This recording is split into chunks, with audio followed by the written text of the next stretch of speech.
Introduction. Le cadre théologico-physique. Le Coran invite à plusieurs reprises à l'observation et à la réflexion sur les phénomènes naturels comme voie d'accès à la foi. Parmi ces nombreux défis intellectuels, la description de phénomènes cosmologiques offre un terrain fertile pour un dialogue interdisciplinaire. Un cas d'étude particulièrement frappant se trouve dans la sourate Al-Ma'arij. تعرج الملائكة والروح إليه في يوم كان مقداره 50,000 سنة. Les anges ainsi que l'esprit montent vers lui en un jour dont la durée est de 50 000 ans. Ce verset établit une dichotomie temporelle claire pour un même événement, un jour contre 50 millénaires. Cette description n'est pas sans rappeler le phénomène de dilatation du temps, une pierre angulaire de la théorie de la relativité restreinte d'Albert Einstein. Le présent article a pour objectif d'appliquer le formalisme de la relativité restreinte à ce verset, non pas pour prouver une vérité théologique par la science, mais pour explorer les implications physiques cohérentes d'une affirmation scripturale et voir comment elles éclairent la nature même des êtres décrits. Méthodologie. Application du facteur de Lorentz. Le postulat de base est que l'ascension des anges est un événement unique, observable depuis deux référentiels inertiels différents. Le référentiel des anges, R', où la durée mesurée est le temps propre ΔT' égale 1 jour, et un référentiel de référence terrestre, R, où la durée mesurée pour le même événement est ΔT égale 50 000 ans. La relation entre ces deux intervalles de temps est gouvernée par la formule de dilatation du temps, ΔT égale gamma ΔT', où gamma est le facteur de Lorentz, défini par gamma égale 1 sur racine de 1 moins v au carré sur c au carré, avec v étant la vitesse relative entre les deux référentiels et c la vitesse de la lumière dans le vide. Calcul du facteur de Lorentz. Conversion des unités. ΔT égale 50 000 ans multiplié par 365,25 jours par an égale 18 262 500 jours. ΔT' égale 1 jour. D'après l'équation 1, gamma égale ΔT sur ΔT' égale 18 262 500. Calcul de la vitesse relative. De l'équation 2, nous isolons V. Gamma est égal à 1 sur racine de 1 moins bêta au carré, donc racine de 1 moins bêta au carré égale 1 sur gamma, 1 moins bêta au carré égale 1 sur gamma au carré, bêta au carré égale 1 moins 1 sur gamma au carré, donc bêta égale racine de 1 moins 1 sur gamma au carré, où bêta est égal à V sur C. En substituant la valeur de gamma, 1 sur gamma approximatif 5,754 fois 10 puissance moins 8, 1 sur gamma au carré approximatif 2,998 fois 10 puissance moins 15, bêta est égal racine de 1 moins 2,998 fois 10 puissance moins 15, étant donné la valeur infinitésimale epsilon 2,998 fois 10 puissance moins 15, nous utilisons l'approximation du binôme racine de 1 moins epsilon égale 1 moins epsilon sur 2. Ainsi, bêta est approximativement égal à 1 moins 1,499 fois 10 puissance moins 15. Par conséquent, V est approximativement égal à C multiplié par 1 moins 1,499 fois 10 puissance moins 15.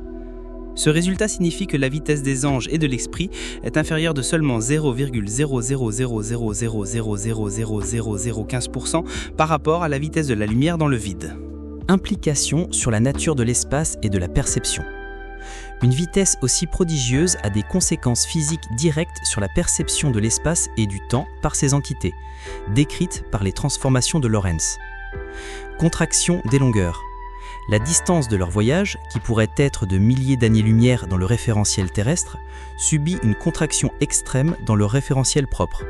La longueur L', perçue par les anges, est donnée par L' égale L0 sur gamma, où L0 est la distance au repos. Avec gamma approximativement 18 millions, une distance de 50 000 années-lumière se contracterait à environ 0,0027 années-lumière ou moins de 2,5 milliards de kilomètres, une distance rendant un voyage d'un jour conceptuellement possible. Leur espace de déplacement est radicalement différent du nôtre, il est dynamique et élastique. Effet optique relativiste. Leur champ de vision serait profondément altéré. L'effet Doppler relativiste provoquerait un blue shift ou décalage vers le bleu extrême devant eux, concentrant une immense énergie lumineuse, et un redshift ou décalage vers le rouge total derrière eux, plongeant l'arrière-plan dans l'obscurité. L'aberration de la lumière comprimerait tout le paysage stellaire devant eux dans un minuscule tunnel lumineux. Implication ontologique. Au-delà du modèle standard de la physique. Le résultat le plus significatif de cette analyse n'est pas la valeur numérique elle-même, mais la contrainte physique qu'elle impose sur la nature fondamentale des anges et de l'esprit. La relativité restreinte postule qu'il faudrait une énergie infinie pour accélérer une particule dotée de masse au repos jusqu'à la vitesse de la lumière. Le fait que la vitesse calculée soit si infiniment proche de c, mais toujours inférieure conformément à la théorie, est en soi une validation interne de la cohérence du modèle. Cependant, cela soulève une question cruciale. Quelle est la nature d'un être capable d'atteindre une telle vitesse ? La physique moderne, via le modèle standard, décrit la matière baryonique qui nous constitue, protons, neutrons, électrons, comme acquérant sa masse via l'interaction avec le champ de Higgs. Tout objet composé de cette matière se heurterait à la barrière énergétique infinie décrite ci-dessus. Par conséquent, l'existence d'êtres voyageant à V approximativement égal à C implique nécessairement qu'ils ne sont pas constitués de matière baryonique et n'interagissent pas ou interagissent différemment avec le champ de Higgs. Leur masse au repos doit être soit nulle, comme le photon, soit d'une nature totalement différente et inconnue de notre physique actuelle. Cette conclusion purement déductive issue de la physique trouve un écho saisissant dans la tradition prophétique sunna. Le prophète Mohammed a décrit l'origine ontologique de ces êtres dans un hadith authentique rapporté par Muslim. « Khuliqatil malaikatu min nurin wa khuliqal janu min marijin min narin wa khuliqa adamu mimma usifa lakum » Les anges ont été créés de lumière, les djinns ont été créés d'une flamme sans fumée et Adam a été créé de ce qui vous a été décrit. Sahih Muslim 2996. La corrélation est remarquable. L'analyse relativiste conclut que les anges doivent avoir une masse au repos nulle ou non baryonique. Le hadith précise qu'ils sont créés de nour, un terme signifiant lumière, mais portant aussi des connotations de pureté, d'immatérialité et de guidance divine. La lumière, nour, en physique, est justement incarnée par le photon, la particule fondamentale sans masse qui se déplace assez. Ainsi, la description prophétique de leur essence comme étant de la lumière n'est pas seulement une métaphore poétique, c'est une description ontologique qui correspond parfaitement aux exigences physiques déduites du verset coranique. Leur véhicule n'est pas mécanique, il est leur nature même. Synthèse et conclusion.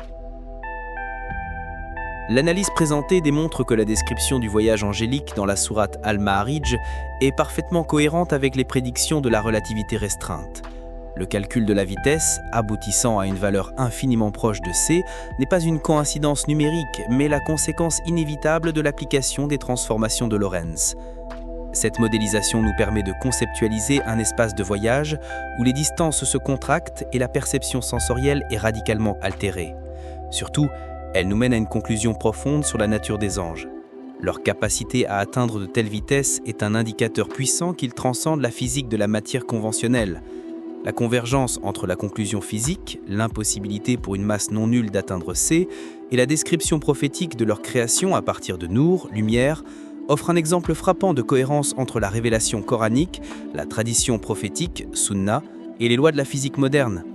Elle suggère que le texte coranique contient des descriptions qui, bien que révélées il y a plus de 14 siècles, peuvent être analysées avec les outils scientifiques les plus rigoureux d'aujourd'hui, pour révéler des couches de sens profondes et compatibles avec la raison.